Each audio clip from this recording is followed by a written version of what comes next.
morning students, this is 12th class biology chapter 15 biodiversity and conservation, and today we are going to discuss homework solution of lecture 4. So this is question number 7 of NCERT, that what are sacred groves and what is their role in conservation, in biodiversity conservation. So answer is sacred groves are referred to as tracts of forest or patches of forest, you can say, that are restored in the places of worship. These are found to be in western Ghats of Karnataka. So these are some examples, you can say, Rajasthan, Maharashtra, Madhya Pradesh and Meghalaya.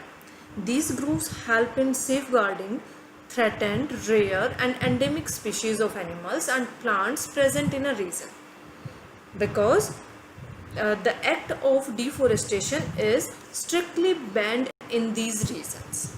Thus, sacred groves are biodiversity rich region. Next is question number 8 of NCERT. Among the ecosystem services are control of floods and soil erosion. So how is this achieved? By the biotic components of the ecosystem. So the answer is ecosystem has two types of components, biotic and abiotic components, right?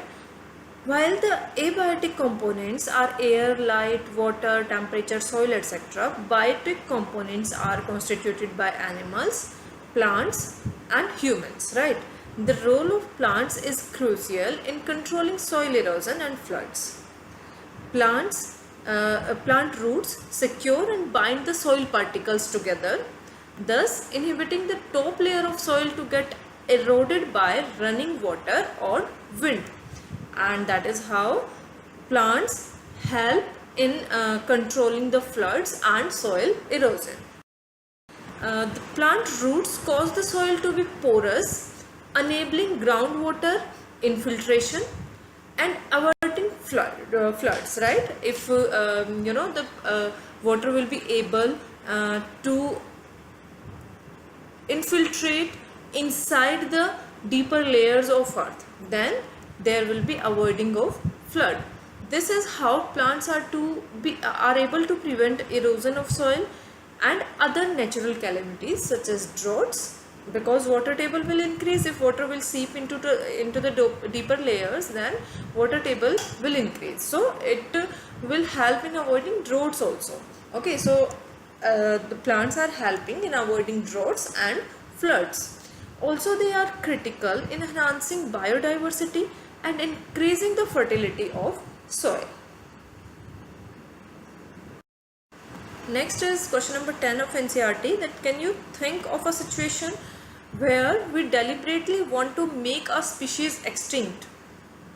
Deliberately means by our wish. Okay, so here you need to tell one example of that you want to make a species extinct. Okay, we just discussed in the chapter biodiversity that species richness is very important, biodiversity is very important. Okay, but there are some species which we want to extinct deliberately, so you need to tell that example. So how would you justify it, that why you want that any species becomes extinct? You need to justify that. So answer is yes, there has been a situation where different types of parasites and disease causing microorganisms would want to be eradicated from the planet.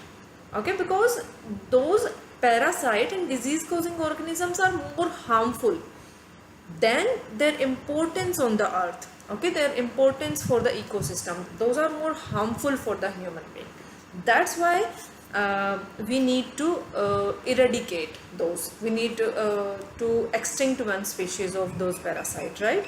Scientists are working extensively to fight and wipe them out completely, as these microbes are harmful to human existence.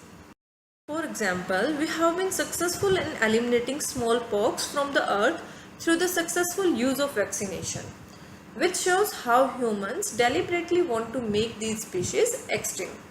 Some other programs aiming at eradication are for hepatitis B, polio vaccination, etc., to eliminate those microbes that cause diseases.